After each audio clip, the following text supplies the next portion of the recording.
지금 현상에 대한 알아차림. 또 하나는 뭔가요? 행위에 대한 알아차림. 그럼 이제 딱 분류가 되죠.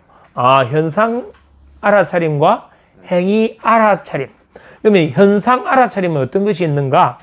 자신의 신체 감각, 현상 아닌가요? 그러면 욕구, 감정, 생각, 이미지, 환경, 상황 등의 내외부의 현상. 아까 앞에 제가 사례로 여러 가지 설명드렸던 게 이 이야기예요. 그런 현상에 대한 알아차림을 갖는 순간 나는 이미 치유가 시작되거나 치유가 되어버린다. 그 이야기예요. 그러면 이 현상은 무엇에 대한 알아차림이에요? 무엇에 대한 알아차림?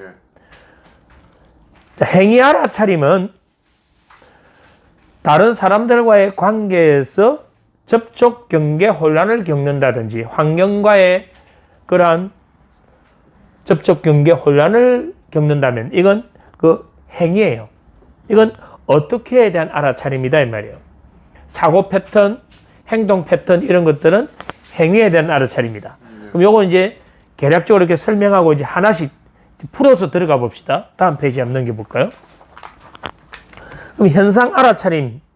현상 알아차림이 아까 여러 가지가 있었죠. 신체 감각, 욕구, 감정, 이미지, 내적인 힘, 환경 상황 관계. 내적인 힘 또 환경 상황 관계. 자, 우리는 환경과의 상호 관계 속에서 일어나는 이런 현상, 그것에 대한 알아차림을 현상 알아차림이라고 한다. 그럼 우리가 살아가는 건 대부분 이거 아닌가요? 그렇죠. 그래서 삶을 영위하기 위한 가장 기본적 행위라고 이야기하는 거예요. 가장 기본적 행위. 이 8가지는 서로 다른 거예요. 그래서 이건 구분이 됩니다. 그러나 구분은 되지만 뭐 되지 않는다? 분리되지 않는다. 왜? 이 8가지는 상호 밀접한 관계가 있고 상관성을 가지고 있다. 한 영역에 대한 알아차림은 다른 영역의 알아차림에 도움이 된다. 그렇다면 이 알아차림은 결국 이 8가지가 서로 비국소성으로 연결되어 있다. 보는 거죠.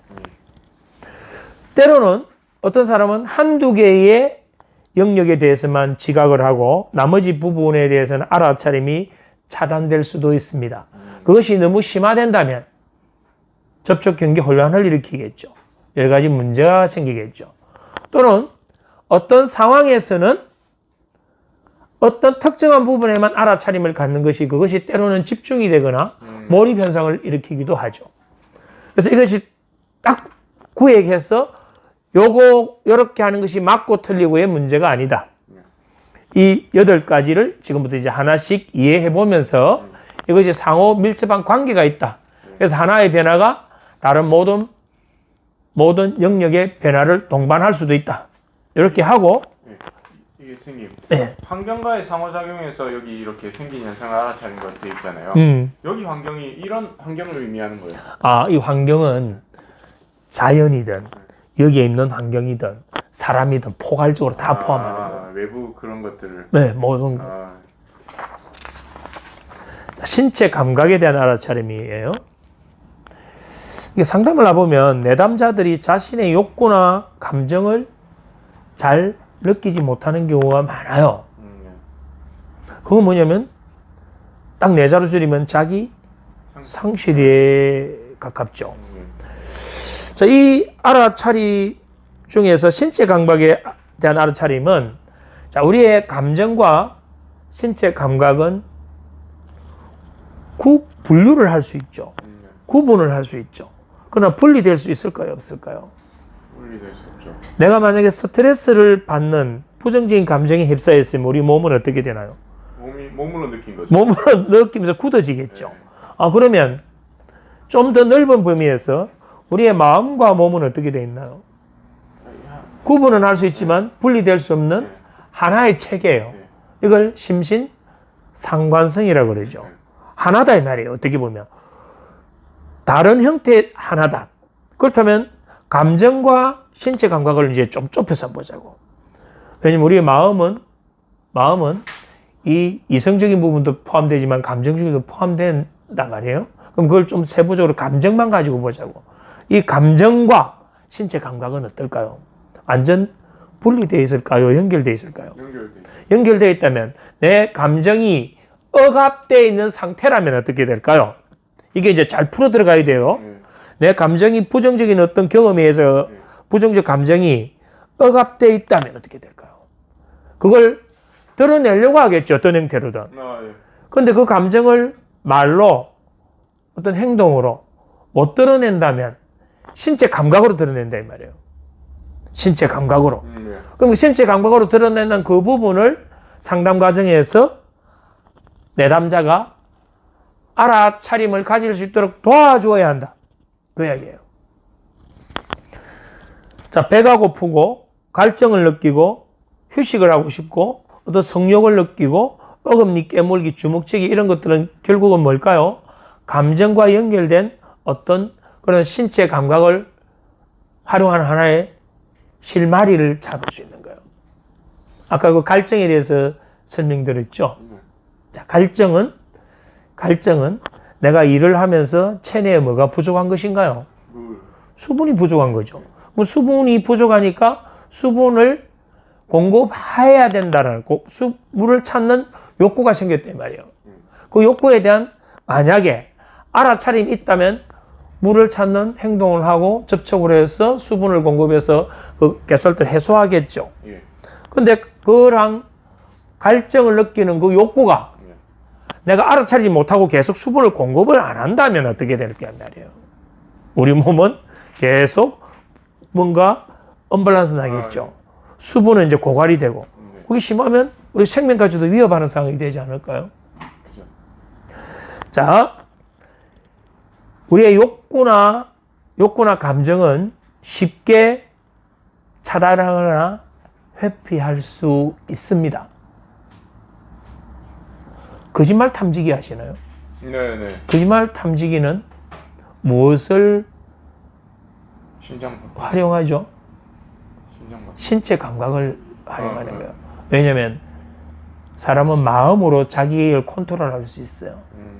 그래서 거짓말도 할 수 있고. 그래서 그 거짓말을 탐지하는 건 그럼 그 사람이 하는 말 그걸로 탐지하는 게 아니다 이 말이에요. 뭐로?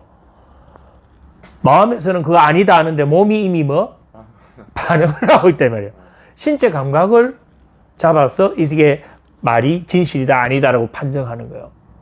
그러면 이건 뭐냐면 우리의 욕구나 감정은 쉽게 차단하거나 회피할 수 있다. 그럼 회피할 수 있고 차단하고 회피할 수 있어서 그걸 억압했다면 그것이 어디로 드러난다는 이야기입니까? 외부로 드러나야 되죠. 그런데 드러날 때 잘 보세요. 욕구나 감정은 회피하거나 차단할 수 있는데 우리 신체 감각은 거짓말을 할까요? 안 할까요? 못하지. 그래서 우리는 트라우마를 겪게 되면 신체적인 그런 어떤 현상이 일어나면 그건 자기 의지와 관계없이 일어나는 거예요. 그건 조절할 수 없다 이 말이에요. 그러면 자신의 어떤 욕구나 감정을 신체 정상으로 표출할 때 그러면 이 신체 감각에 대한 자각을 한다면 어떻게 될까요? 자각을 한다는 것은 신체 감각이 표출될 때 아까 뭐가 표출된 건가요? 결국은 욕구나 감정이 신체 감각으로 표출됐다면 신체 감각에 대한 자각을 스스로 한다면 본인은 뭐를 알 수 있다는 건가요? 뭘 만나는 건가요? 억압된 욕구와 감정을 만나게 되는 거죠. 자각할 수 있다 이 말이에요. 자, 그 밑에 1번을 한번 보세요. 신체 감각을 자각하는 것은 욕구나 감정을 알아차리는데 뭐 된다? 도움이 된다. 그 이야기예요. 이 앞에 걸 쭉 풀어야만이 이 1번에 대한 부분을 이해할 수 있는 거예요.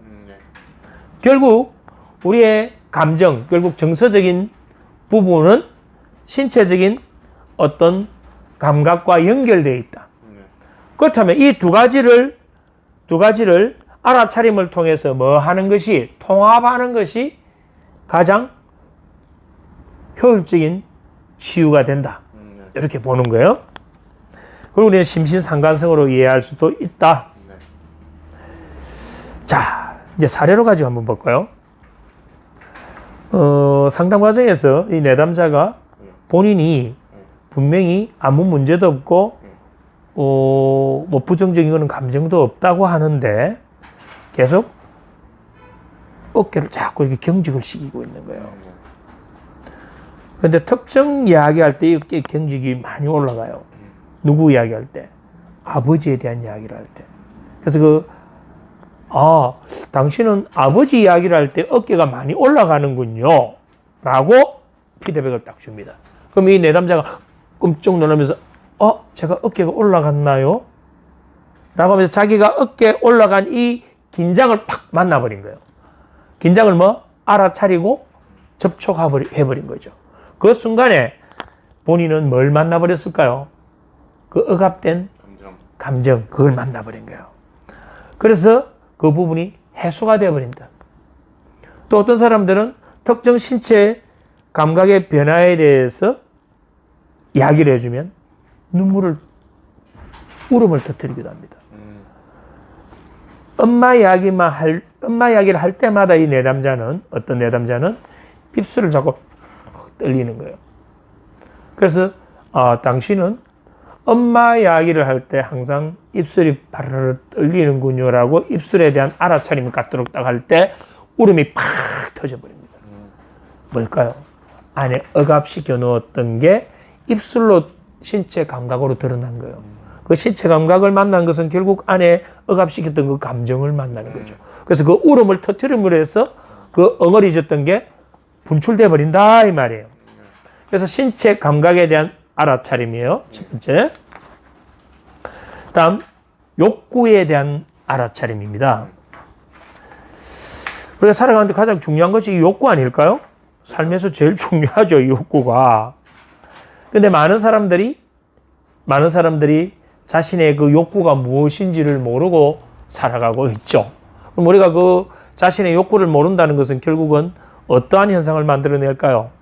내가 욕구를 알아차리지 못하기 때문에 삶의 어떤 목적, 방향성, 그 다음에 어떤 일, 공부, 대인관계 이런 데 분명히 문제가 생기죠. 내 욕구를 안다면 내가 공부하는 태도가 달라져요. 욕구를 안다면 사람들 간의 대인관계가 달라져요. 욕구를 안다면 내 삶의 어떤 목표와 방향성이 달라진다 이 말입니다. 그럼 내가 내 욕구를 모르고 살아가기 때문에 나는 내 삶에 혼돈이 오게 되죠. 때로는 이쪽을 갔다가 저쪽으로 갔다가 계속 우왕좌왕하는 상태.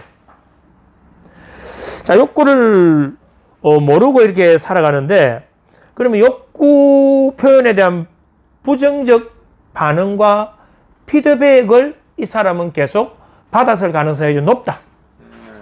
왜? 인간은 자신의 욕구를 알아차리고 그것을 만나고 표출하고 해소하는 그게 기본으로 원래 세팅되어 있는데 왜 이 많은 사람들이 자신의 욕구를 모른 채 살아가고 있을까 이 말이에요. 우리가 공부한 거에서 보면 이건 결국 뭐에 영향을 받았다? 성장할 때 그러면 그건 대부분 내사다 이 말이에요. 그것이 자신이 욕구 표현할 때마다 부정적인 자꾸 반응을 받았거든. 내 욕구를 표현하는데 뭔가 안 도와줬다 이 말이에요. 내가 욕구 표현할 때 오히려 내가 더 혼이 나고 더 나쁜 걸 받았다. 그것에 의해서 나는 이미 내가 훈련되어 있다. 때로는 내사에 의해서 그건 이래야 돼. 이렇게 하는 것이 맞아. 그건 나쁜 거야 라고 내사되어 있기 때문에 내가 욕구 표현하는 것 자체를 내 스스로 죄악시해버린다.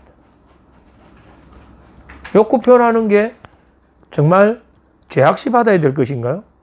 내가 배가 고프면 배가 고프다고 해야 되고 내가 뭔가 하고 싶은 게 있다면 하고 싶다고 이야기해야 되고 기분이 나쁘면 기분이 나쁘다는 걸 표출할 수 있을 때 우리는 건강한 거죠. 울고 싶을 때는 눈물을 흘림으로 해서 해소를 시켜주는 게 건강한 거죠. 그런데 남자는 울면 안 돼. 남들 앞에서 그런 이야기 하는 거 아니야. 네가 참아야 돼. 지는 것이 이기는 것이야. 계속 우리는 이러한 좋은 모범적인 그러한 내사에 의해서 우리의 가치관이나 우리의 신념이 형성되어 있지 않을까요? 그렇다면 그것에 의해서 많은 사람들이 자신의 욕구를 상실해 한 상태로 살아간다. 그것은 내사의 영향이 크다 이렇게 보는 거예요. 자, 그럼 이제 그 교재 1번을 한번 이제 보세요. 부정적 성장 환경과 피드백에 의해 알아차림이 차단되었기 때문에 이러한 현상이 나타났다. 이렇게 보는 거예요. 그럼 이건 삐뚤어진 교육의 부작용 아닐까요?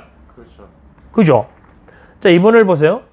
이러한 내사나 이러한 상태에서 성장한 사람들은 대부분 사회적으로 어떤 인정을 받는가 하면 아주 예의 바르다. 아주 모범적이다. 그러나 이 사람은 자신의 억압된 미해결된 과제를 해소 못했기 때문에 전체적인 뭐를 형성 못했을까요? 게슈탈트를 형성하는데 실패한다.